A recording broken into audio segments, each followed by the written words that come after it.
Students, इस third lecture में मैं आपको आज एक न्यूमेरिकल दूंगा और ये जो न्यूमेरिकल मैं ले रहा हूँ ये JEE एंड नीट इसका स्टैंडर्ड न्यूमेरिकल है। यानी कि ये न्यूमेरिकल, ये टाइप के न्यूमेरिकल आपको डेफिनेटली पूछने के चांसेस बनते हैं।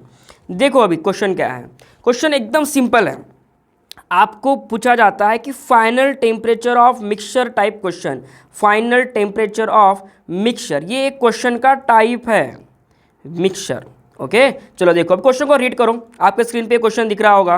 क्या किया है इसने, 50 gram of ice, 50 gram of ice, 50 gram of what ice, कितने टेम्परेचर पे आइस, 0 डिग्री सेल्सियस पे है। ठीक है, यहाँ पे बच्चों का मिसकॉन्सेप्शन देखो क्या होता है। पहली बात तो मिसकॉन्सेप्शन ये होता है, बच्चों को ऐसा लगता है कि सर आइस है तो आइस का टेम्परेचर हमेशा 0 डिग्री सेल्सियस रहेगा। ऐसा नहीं है, आइस का टेम्परेचर माइनस में भी रह सकता है, -10 -12 डिग्री सेल्सियस कुछ भी रह सकता है। लेकिन आपको चेक करना होता है हमेशा कि आइस का टेम्परेचर किस में दिया है और कितना दिया है। ठीक है, चलो अब मैं लिखता हूँ पूरा क्वेश्चन को फिर से। 50 ग्राम आइस दिया गया है आपको। ठीक है, 50 ग्राम आइस दिया गया है। ठीक है, ये आइस ड्रॉ करते लगे तो 0 डिग्री सेल्सियस पे इसे हम करेंगे मिक्स। किसके साथ मिक्स करेंगे, तो हमने ले लिया है पानी। ओके, ये रहा पानी। ये पानी में, ये वाटर में कितना ग्राम वाटर है पहले ये बताओ। 60 ग्राम वाटर। एक बार मैं चेक कर लेता हूँ कितना है। Mix with 50 gram of water है, सॉरी 50 ग्राम ऑफ वाटर है, 50 gram of water, 50 gram water. और वाटर का टेम्परेचर कितना दिया है, 60 डिग्री। कितना डिग्री दिया है बच्चों, 60 डिग्री सेल्सियस। चलो ठीक है, जब मैं ये बर्फ़ इसमें डालूंगा, ठीक है, जब मैं ये बर्फ़ इसमें जाके ऐसा रख दूंगा, ये हो गया आइस। अब होगा क्या बच्चों, ये टाइप के क्वेश्चन सॉल्व करते समय हमेशा याद रखना, जब भी आप दो ऑब्जेक्ट को एक साथ कांटेक्ट में लाओगे, एक ठंडे ऑब्जेक्ट को और एक गर्म ऑब्जेक्ट को कांटेक्ट में लाओगे, तो हमेशा याद रखना यहाँ पे कॉन्सेप्ट आता है heat lost and heat gain का। हीट गेन का सर इसका क्या मतलब है, heat lost and heat gain, ये समझो। ठीक है, माफ़ करना मेरी हैंडराइटिंग थोड़ी ख़राब है बच्चों, लेकिन प्लीज़ थोड़ा आप उस पर इग्नोर करो और कॉन्सेप्ट को समझो। हीट लॉस्ट कौन करेगा, देखो सिंपल सा फंडा है। अगर पानी में आप बर्फ़ रख दोगे तो पानी का जो टेम्परेचर है, वाटर का जो टेम्परेचर है वो फॉल होगा। टेम्परेचर क्या होगा, फॉल होगा, टेम्परेचर फॉल होगा। यानी कि वाटर जो है हीट लॉस्ट करेगा। वाटर क्या करेगा, हीट लॉस्ट करेगा, वाटर हीट लॉस्ट करेगा। तो फिर हीट गेन कौन करेगा बच्चों, जो आपका आइस है ये हीट गेन करेगा। आइस क्या करेगा, हीट गेन करेगा। सबसे पहले कॉन्सेप्ट को, क्वेश्चन को सॉल्व करने से पहले ये फंडामेंटल्स क्लियर कर लो, कौन क्या करने वाला है। अब क्वेश्चन को सॉल्व करना बड़ा ही आसान है। नेक्स्ट स्लाइड चलो देखो अभी। अब क्या होगा, आपका जो आइस अपना वाटर है वो हीट लॉस्ट करेगा, वाटर लॉस्ट हीट, और तुम्हारा जो आइस है गेन करेगा उतने ही हीट जितना तुम्हारा वाटर दे पाएगा। ठीक है, अब समझो, अब क्वेश्चन को सॉल्व करते हैं। अब उसने पूछा है कि फाइनल टेम्परेचर क्या है। सबसे पहले आपके पास आइस कितना दिया गया है। ऐसे क्वेश्चन को सॉल्व करने से पहले जो भी आपके पास आइस दिया होता है उसका पहले मास लिख लो। कितना मास है, 50 ग्राम।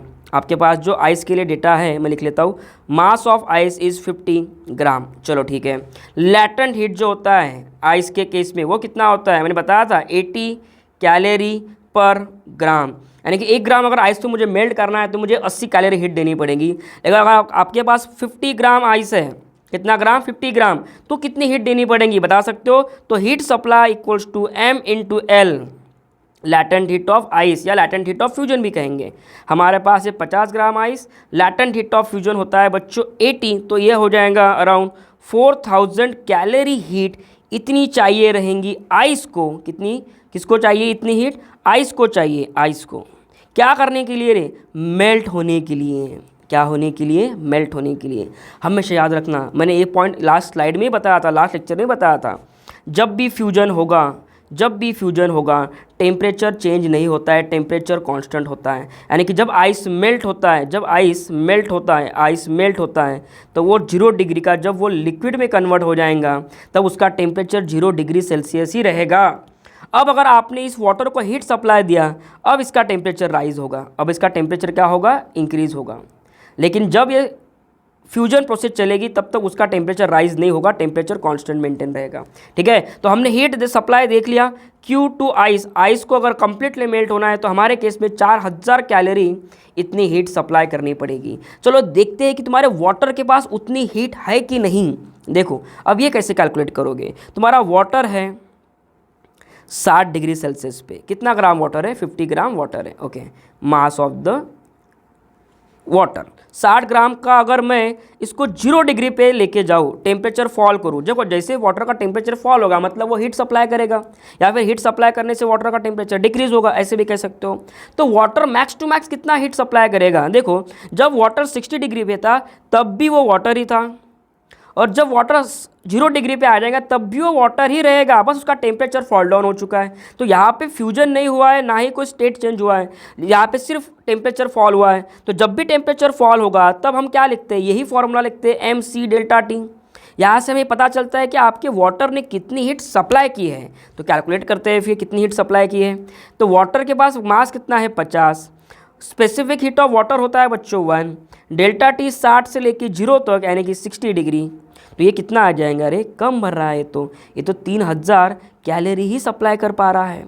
अब समझो इस मीनिंग का, ये तो डिमांड एंड सप्लाई वाली केस हो गई, यानी कि आपका आइस को मेल्ट होना है तो उसे चाहिए 4000 कैलोरी हीट, इसे चाहिए, नीड ऐसा समझ सकते हो आप, चाहिए कंप्लीटली मेल्ट होने को। तुम्हारे पास अवेलेबल कितना है, तुम्हारे पास पानी है, उसके पास अवेलेबल हीट कितनी है, तो उसके पास अवेलेबल हीट है बच्चों सिर्फ 3000 कैलोरी। कितनी, 3000 कैलोरी। तो क्या पूरा आइस मेल्ट कर पाएगा या हो पाएगा, नहीं, पूरा आइस मेल्ट नहीं हो पाएगा। Whole ice will not melt. अब मैं आपको सिनारियो समझाता हूँ कि होगा क्या। देखो बच्चों, अभी ये आपने रख दिया यहाँ पे आइस, ठीक है, ये आपने डाल दिया इसके अंदर पानी, ठीक है। अब पानी का टेम्परेचर 60 डिग्री, इसका टेम्परेचर है 0 डिग्री। यहाँ से हीट तो आइस में चली जाएगी, थोड़ी देर के बाद आइस आपका मेल्ट भी होगा और वो कुछ ऐसा दिखना स्टार्ट हो जाएगा। चलो देखो मैं दूसरे पेन से दिखाने की कोशिश करता हूँ। आइस मेल्ट होने के बाद उसकी साइज़ रिड्यूस हो जाएगी। ये देखो कुछ ऐसा छोटा सा तुम्हारा जो है आइस, चलो इसको मैं ब्लैक कलर से दिखाता हूँ।